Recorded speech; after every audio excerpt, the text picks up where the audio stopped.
안녕하십니까. SPM 리서치의 김영진입니다. 이틀 전에 휴가 끝나고 돌아왔는데요. 몇 시간 차이로 또 항공사고 좀 안 좋은 일이 우리나라에서 발생이 됐습니다. 그냥 그런 일이 일어났어도 참 애도를 표하고 마음이 무거울 텐데 비슷한 시간대에 불과 몇 시간 차이로 물론 저는 인천공항으로 들어왔는데 그 몇 시간 차이로 그런 일이 발생하다 보니까 더 마음이 좀 안 좋습니다. 애도하는 말씀 드리고 시작하도록 하겠습니다. 휴가 기간 중이었지만 이 원달러 흐름은 계속 볼 수밖에 없더라고요. 너무 많이 올라가 있는 상황에서 진정이 되지 않는 그런 모습이었고요. 전 세계적으로 환율과 금리 흐름은 주목할 수밖에 없는 그런 흐름이 연말에 계속 진행이 된 게 아닌가 그렇게 생각이 됩니다. 해외의 경제방송들, 블룸버그나 CNBC 같은 경우도 계속 그 얘기들을 다루고 있었고요. 원달러 흐름이 27일에 고점을 찍은 게 1487.2원이었죠. 그리고 이제 그게 지난 주말이었고요. 오늘 같은 경우에 좀 빠져주는 듯한 이런 모습이 나타나고 있는데 이게 60분봉 흐름이기 때문에 조정 보이는 듯한 그런 모습이 나타나고는 있는데 이게 일봉으로 한번 보면 이렇거든요. 이건 조정이다 이렇게 보기도 좀 힘들죠. 상승하다가 멈칫하는 그 정도의 모습. 그리고 이 갭이 발생한 모습이 참 부담스럽습니다. 이거 매우 좀 안정이 될 수 있을지 향후에도 좀 지켜봐야 될 것 같고요. 무엇보다도 이 상승하는 이 추세가 계속 이어지고 있다는 점. 이게 고점에서 이렇게 꼬리 달고 내려오잖아요. 아직까지는 이게 과열권에서 내려오는 모습이다. 이 정도로 볼 수밖에 없고요. 이게 안정되는 흐름으로 조정이다. 이렇게 보기도 좀 힘든 것 같아요. 이 갭 발생 지역 좀 주목하면서 좀 봐야 될 것 같다라는 생각이 들고요. 또 국채 흐름도 마찬가지죠. 이 그림은 미국하고 한국의 국채 ETF 30년물짜리로 좀 골라봤습니다. 붉은색이 한국 거고요.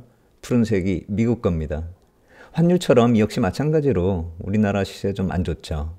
그리고 미국 시세도 마찬가지입니다. 금리가 저점 치고 올라가는 그 모습이죠. 국채 ETF이기 때문에 금리 흐름하고 반대다 이렇게 보시면 되겠고요. 국채 ETF 시세가 빠지면 금리가 올라가는 거죠. 그러니까 여기가 금리의 저점, 미국의 경우요. 그리고 한국의 경우는 여기가 금리의 저점이다. 그리고 상승하기 시작했다. 이렇게 보시면 될 것 같아요. 내년에는 좀 기대할 수 있을까? 그거 한번 생각해 볼 때 쉽지 않을 것 같다라는 생각이 듭니다. 실물 경기를 놓고 봤을 때 지금 인플레이션이 다시 살아나는 듯한 그런 모습이 나타나고 있기 때문에 금리 인하가 과연 어디까지 갈 수 있을까? 그것도 의문이고요. 점차 금리 인하에 대한 기대감이 많이 사그라들고 있는 게 아닌가 그렇게 생각이 되거든요.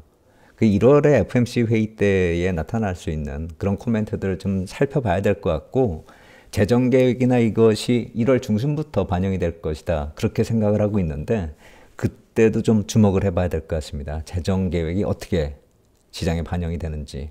물론 재정계획이 확정이 되는 건 1월 말에 확정이 되는데 내용이 반영이 되는 건 1월 중순부터라고 생각이 됩니다. 오히려 트럼프 대통령 취임 이전부터 반영이 될 수도 있다라는 생각이 듭니다.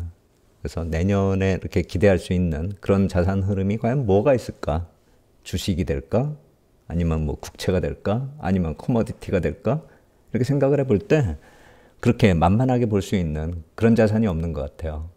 그래서 24년에는 Everything Rally 이런 식의 얘기들이 시장에서 거론이 됐었잖아요.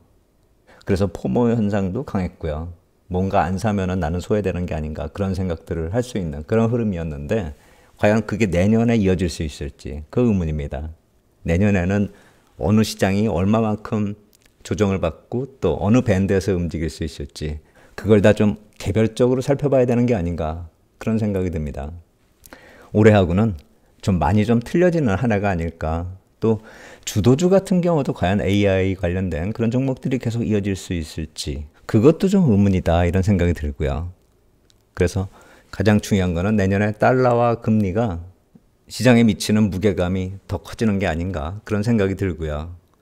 그리고 또 올해에 이제 AI가 많이 좀 시장에 좀 많은 영향을 미쳤는데 제가 봤을 때는 출입국 과정을 겪어봤을 때 이 19, 20일에 우리나라에서 출입국 시스템이 약간 좀 변화가 되면서 많이 복잡했다. 이게 신문에 났더라고요. 근데 이제 실제로 그런 현상이 있었습니다. 공항에서. 그리고 예전하고 좀 달라진 면이 대면으로 하는 그런 절차가 거의 사라졌습니다. 그러니까 우리나라에서 출국할 때는 사람하고 접촉한 게 거의 없었어요. 그러니까 짐 검사나 사람하고 여권 대조하는 그런 절차가 비대면으로 모두 다 이루어졌고요. 그리고 예전 같은 경우는 뭐 신발도 다 벗을 정도로 검색을 했었는데 지금 그게 안면 인식하고 또 전자여권하고 그리고 또 소지품 검사하는 거의 모든 절차가 자동화되었다 이렇게 보시면 될 것 같아요. 그래서 뭐 사람하고 대화할 일이 거의 없었고요. 만약 시스템상으로 문제가 생기는 그 경우에 사람이 와서 좀 도와주는 뭐 그런 경우요. 그러니까 사람은 시스템의 운영을 좀 보조하는 그런 정도다 이렇게 봐야 되겠죠. 그리고 제가 갔었던 나라는 포르투갈인데 포르투갈도 거의 비슷했습니다. 입국 절차도 시간이 굉장히 빨랐고 여권을 보면 포르투갈에서 찍은 도장, 출입국 도장 2개 정도가 남는 그런 정도였다 이렇게 생각이 되고요.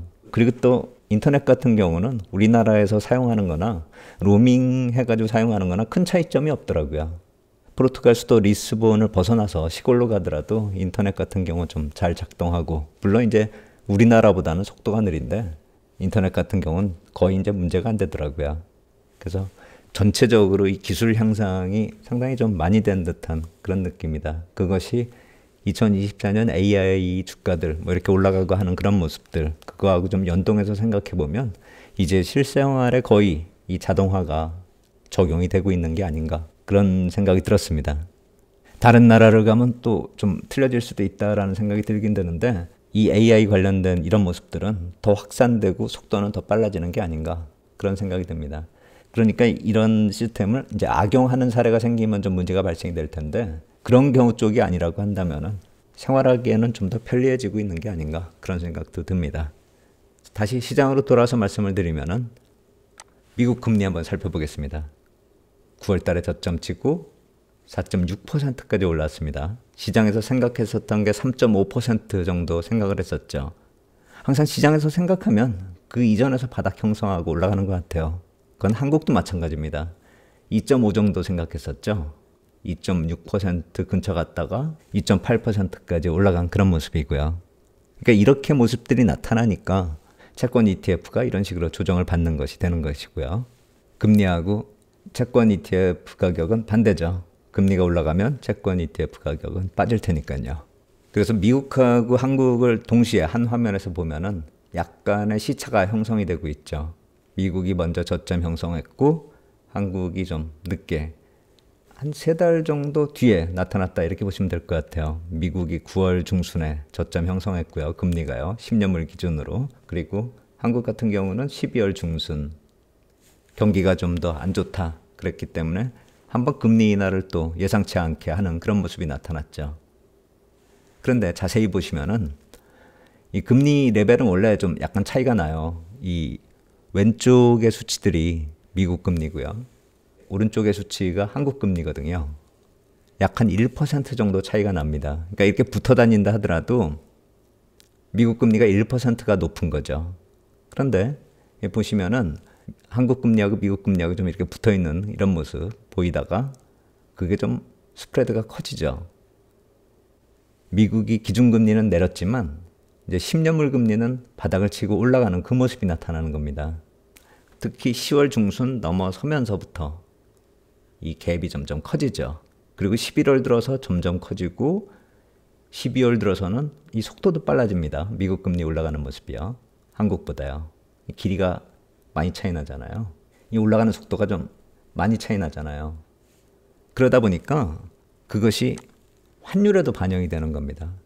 아까 환율의 모습이 좀 걱정이 된다 이렇게 말씀드렸잖아요. 근데 이게 금리하고 무관한 것일까? 오로지 한국의 정치 불안이 반영이 되고 있는 건가? 그렇게 따져봤을 때 정치 불안도 불안이지만 이 금리도 무시할 수가 없다라는 것이죠.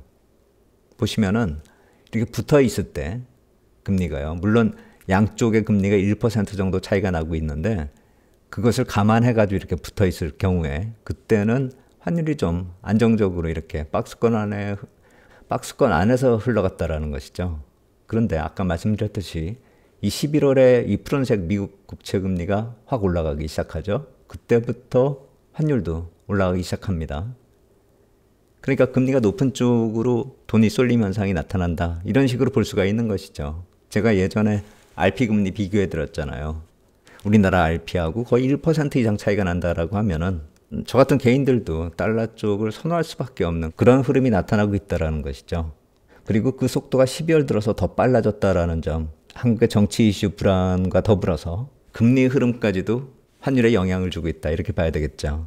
그렇다면 과연 이런 금리 스프레드가 계속 벌어질 수 있게끔 우리나라 기준금리를 내릴 수 있을까? 그리고 만약 기준금리 내린다 해서 10년물 금리가 내려갈지도 의문이다, 이런 생각이 들어요. 그건 뭘 뜻하냐면은 미국도 기준금리 계속 내리고 있는데 10년물 금리는 오히려 올라가는 그런 모습 나타나고 있잖아요.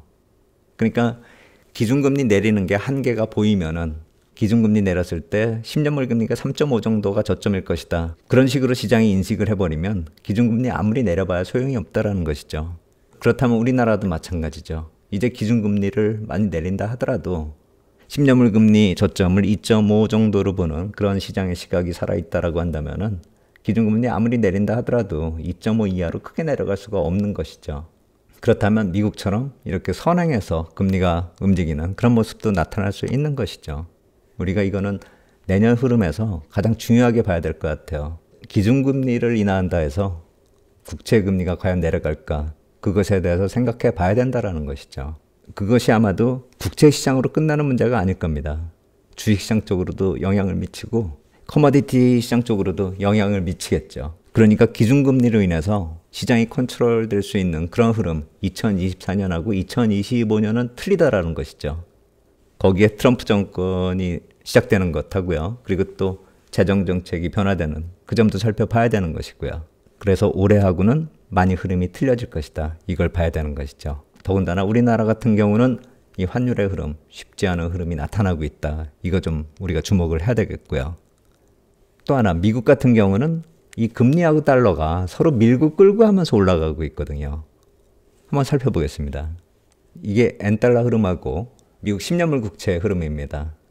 그러니까 N달러로 표시한 이유는 제가 이걸 계속 봐왔기 때문에 이렇게 표시를 한 것이고, 사실 N달러뿐만이 아니라 다른 통화를 넣어도 거의 비슷하게 이렇게 달러가 올라가고 있습니다. 뭐 유로하고 비교해도 그렇고 우리나라하고 비교해도 마찬가지 당연하고요. 우리나라는 더 올라갔겠죠. 근데 어느 나라 통화하고 비교해봐도 지금 달러 시세가 이렇게 강하게 나타나고 있고, 그러니까 달러가 강하니까 국채도 강해지고, 또 국채 금리가 올라가니까 달러도 계속 강해지고, 이렇게 서로 주고받고 하면서 밀고 땡기고 올라가고 있다는 것이죠.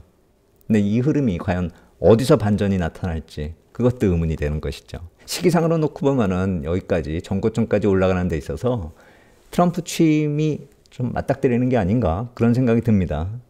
만약 그렇게 된다면은 반전의 포인트도 나타날 수 있다, 이런 생각이 들긴 드는데 시장이 항상 먼저 움직이죠. 그래서 그것이 또 취임 이전에 나타나는 게 아닌가, 그리고 취임 이후에는 또 새로운 모습으로 변화가 되는 게 아닌가, 그런 생각도 해야 되는 것이고요. 많이 복잡하죠. 그래서 또 제가 내년에는 시황 쪽을 좀 자세히 자주 좀 영상을 좀 만들어야 되겠다, 이 생각을 하고 있는 것이고요.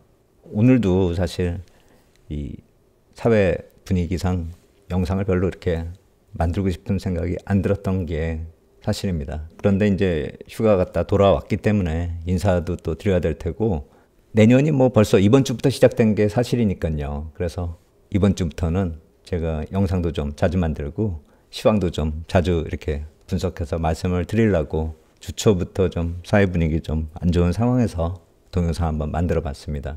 제가 내년부터는 시황 쪽 얘기를 좀 많이 말씀을 드리려고요. 그러니까 시황을 좀 깊게 들어가서 분석하는 거는 주말을 이용해서 좀 여유 있게, 토요일, 일요일 좀 여유 있게 작성해서 말씀을 드리고, 주중에 격일 아니면은 좀 시황이 급박하게 움직일 때는 자주 좀 말씀을 드리는, 앞으로는 시황 쪽을 좀 많이 강화해서 말씀드리도록 하겠습니다. 미국 시장은 오늘 말고도 내일까지 열리잖아요. 그래서 내일까지 한번 흐름 보고 다시 또 말씀드리도록 하겠습니다. 오늘 여기까지 하도록 하겠습니다. 감사합니다.